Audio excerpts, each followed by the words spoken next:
Well, hey there team, welcome back to the channel. Welcome to my review of Dead Rising Deluxe Remaster. So I've put a bunch more time into this. I actually did an overview when it came out, just looking at the first 2 hours. Some surface level stuff, but again, I'm familiar with this game. I played the original way back in the day. So this serves as a bit of a follow-up, given that I've now put in, 14 hours? So for those not across the way I do reviews, I just have one objective standard, which is to say for every $5 Australian I give a game, I expect that it gives me an hour of gameplay fun. It's not the highest bar, but it's a reasonable one, and it works pretty much across most price points. So this is going for around about $70 Australian. So yeah, 14 hours in. To give you an idea, I clocked the main game probably in about 11 hours, and that was with a bit of potentially backtracking some saves because I missed some survivors, that sort of stuff. And that's the nature of this game. We can talk about that a little bit more, but it is one of those things where it's not really proto-roguelike, but it certainly does have that experimental component where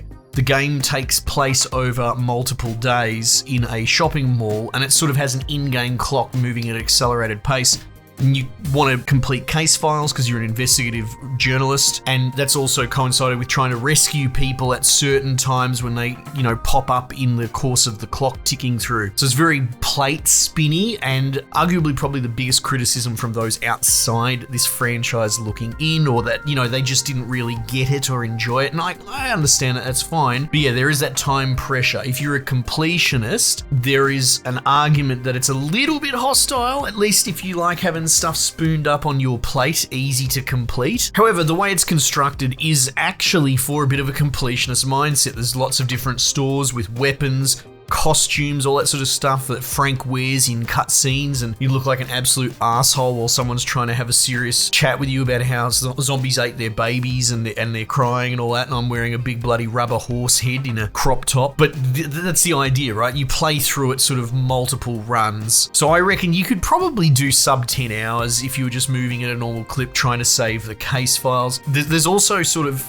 I wouldn't call it New Game Plus, though that exists as well, but depending on the ending that you get, and I'm not going into spoilers, but the game can extend for a sort of extended final act epilogue, I suppose you could say, which I don't particularly love, to be honest. Without even going into it too much, the gameplay loop changes, they introduce some new enemies, and I feel like maybe it's just not for me. But it is kind of cool to see that. Usually the closest thing you'll get to any sort of epilogue in any game ever is maybe like a cutscene that changes the outcome or whatever. So you still get a couple more hours tacked on the end if you get the correct ending. But then beyond that, you go New Game Plus, you can go back in, keep all your stats, go in for collectors. I've now booted up a New Game Plus run where I'm trying to, just grind a few achievements with those few extra hours of value, try and get all the survivors in one go. So that's a bit of a juggle. So, it's one of those things, have a guide in one screen. It was one of those experiences, and yes, I've got nostalgia because I played the game originally. But as soon as I clocked it, I kind of booted it up and started again. I won't lie though, there are points of frustration. The game definitely handles, I'll say uniquely, right? But that's a favorable way of saying a lot of people are going to find it shit, the way that it controls. And I would love to say that that's sort of a sign of the times or it's a relic of the past, but even at the time, it still felt this way, weird. I didn't mind, because I like different games and I like games that do things unusually, but the criticisms at the time people didn't love. It's not really tank controls, but you are sort of at the random mercy of whether a zombie's going to grab you and bite you or not, or you can just thunder run through a crowd and you might not get grabbed at all. So it's a big roll of the dice, and the combat's kind of clunky, which again, a lot of this stuff that I'm saying and wholeheartedly realizing that they're seen as negatives by people that aren't on board with this franchise, inversely add to the charm of the game. So yeah, essentially you're a photojournalist, this Frank West dude. I discussed that they've done as good a job as you could hope for in the remake, but I don't think anyone's ever going to be truly happy, because while the voice actor in a vacuum does very well, like if you never played Dead Rising before, you will love it. It's great. But, if you remember the old school stuff, it might grate you. I don't particularly mind terribly. Like, for the most part, I feel that it captures the magic. And if this was your first Dead Rising, I don't really think that's such a bad thing. It's in the, the new RE engine. It looks like $1 million. I did mention previously that compared to other RE titles, it doesn't seem quite as solid Again, lighting model, there's something going on there. I had a few issues with the graphics settings, but once I managed to get it on the right preset running, I think it's a step under ultra, some sort of high setting. Perfect. Pretty much never dropped frames, anything. Actually, no problems. I think I might have had one crash randomly towards the end of the game, but that's literally it. Kind of a perfect blemishless experience, which tragically is not the norm these days. It should be, but also having said that, credit where credit's due, because I play a lot of Capcom games, you know, Kunitsugami, all the Resident Evils, that sort of stuff. I'm pretty sure they perform kind of brilliantly across the board, at least on PC. So it's consistent, if nothing else. But yeah, there's a whole bunch of other modes. There's like Infinity Mode or whatever it is, where your health ticks down, and it's more of again, a proto-survival mode. They haven't really changed much of this from what it was 2006, something ridiculous like that. Like